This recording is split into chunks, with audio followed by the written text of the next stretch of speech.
Assalamualaikum warahmatullahi wabarakatuh. Selamat datang kembali pemirsa di channel yang paling bermanfaat di atas muka bumi ini. Para pemirsa, ada sebuah aturan dari Menteri Agama yang mengatur tentang toa masjid, speaker masjid, pengeras suara di masjid ya.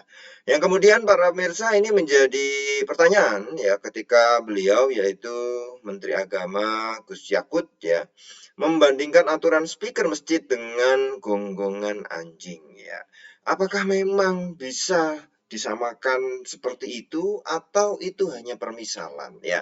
Ini menjadi kemudian banyak komentar-komentar miring yang harus kita luruskan para pemirsa ya. Kita baca dulu beritanya. Menteri Agama Yakut Khalil Qaumas mengatakan penggunaan pengeras suara di masjid harus diatur agar tercipta hubungan yang lebih harmonis. Mantap, betul nih ya, betul sekali. Dalam kehidupan antar umat beragama, dia pun mengibaratkan gonggongan anjing yang mengganggu hidup bertetangga.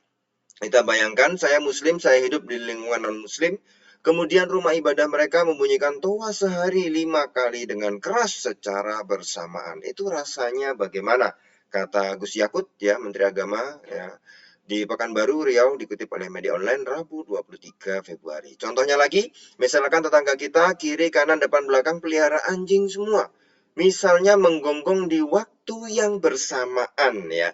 Kita terganggu tidak? Artinya semua suara-suara harus kita atur agar tidak menjadi gangguan, kata Gus Yakut menambahkan. Nah, ini yang kemudian banyak orang salah memahami loh. Berarti adzan disamakan dengan gonggongan anjing ya, suara gonggongan anjing ya. Oh tidak, ya ini kan permisalan. Misalnya ada tetangga kita depan, belakang, samping, kanan, kiri yang kemudian secara bersamaan anjingnya menggonggong, yang itu kemudian bagaimana respon? Ya ini bukan hanya suara anjing atau suara apa namanya ngegas, misalnya depan, belakang, kanan, kiri suara bengkel, kemudian dalam waktu bersamaan enggak kan belayer motor. Nah, ini harus diatur ya, bukan ditiadakan. Tidak boleh, adzan tuh boleh ya. Ada aturannya berapa desibel, kemudian suara luar apa suara luar itu kapan, suara dalam itu kapan, kan gitu para pemirsa ya. Ini kemudian kalau yang kemudian melintir-melintir bahwa Menteri Agama Gus Yakut itu kemudian menyamakan suara adzan dengan gonggongan anjing, dengan suara anjing. Oh kok gitu permisalannya? Ini kan contoh saja, ya contoh saja bagaimana suara apapun itu bukan hanya suara. Ya misalnya punya tukang las kanan kiri depan belakang tetangga tukang las terus kemudian ngelas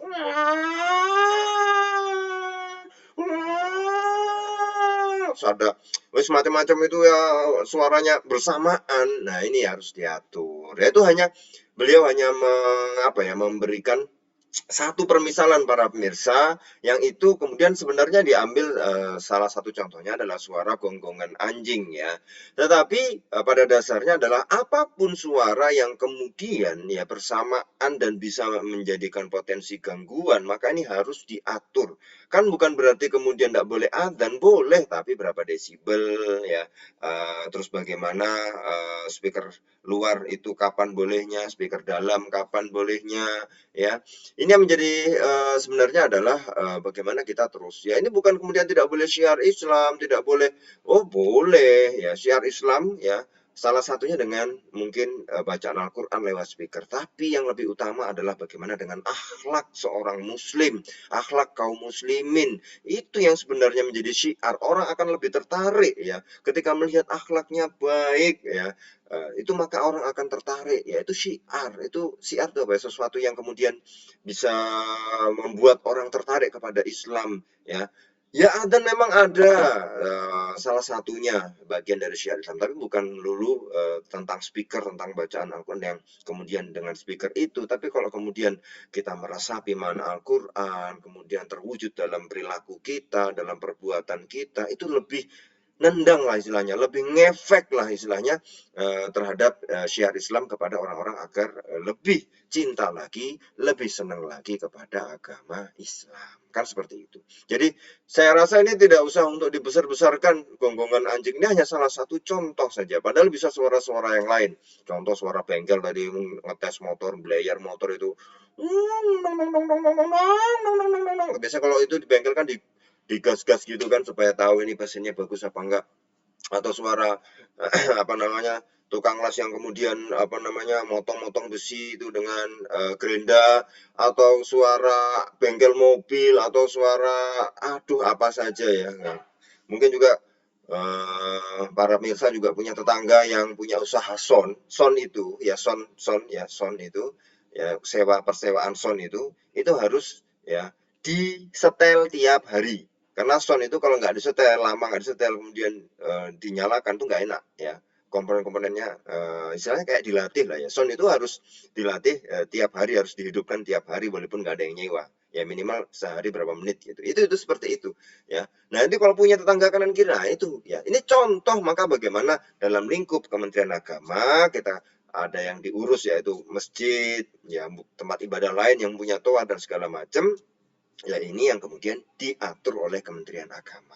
Loh kok nggak ngatur yang tadi bengkel, tukang sound, terus yang ya itu ya yang lain gitu. Ini kan lingkupnya dalam Kementerian Agama kan gitu ya. Gus Yakut menyatakan tidak melarang rumah ibadah umat Islam menggunakan pengeras suara atau toa. Namun penggunaannya, kata Gus Yakut, harus diatur agar tidak mengganggu kehidupan umat beragama sesama warga negara Indonesia semua yang lain ya. Dia menyatakan aturan ini sebagai pedoman untuk meningkatkan manfaat dan mengurangi hal yang tidak bermanfaat. Sebab menurutnya Indonesia yang mayoritas muslim, hampir di setiap daerah sekitar 100-200 meter terdapat masjid atau musola.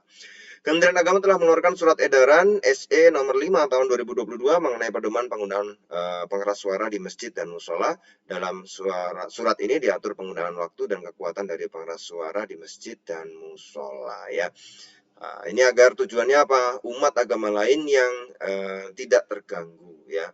Kita tahu itu syiar agama Islam, silahkan gunakan toa, tapi tentu harus diatur bagaimana volumenya tidak boleh keras, maksimal 100 desibel ya.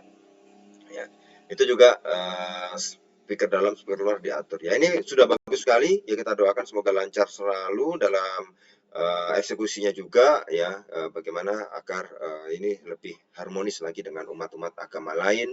Ya, ini juga satu terobosan. Sebenarnya aturan itu sudah ada sejak tahun 70-an atau 80-an kalau nggak salah. Cuma bagaimana ini ditegaskan lagi oleh Gus Yakut sehingga ini lebih memperkuat aturan-aturan yang lama itu. Terima kasih para pemirsa. Kita akan ketemu lagi di video selanjutnya. Wassalamualaikum warahmatullahi wabarakatuh.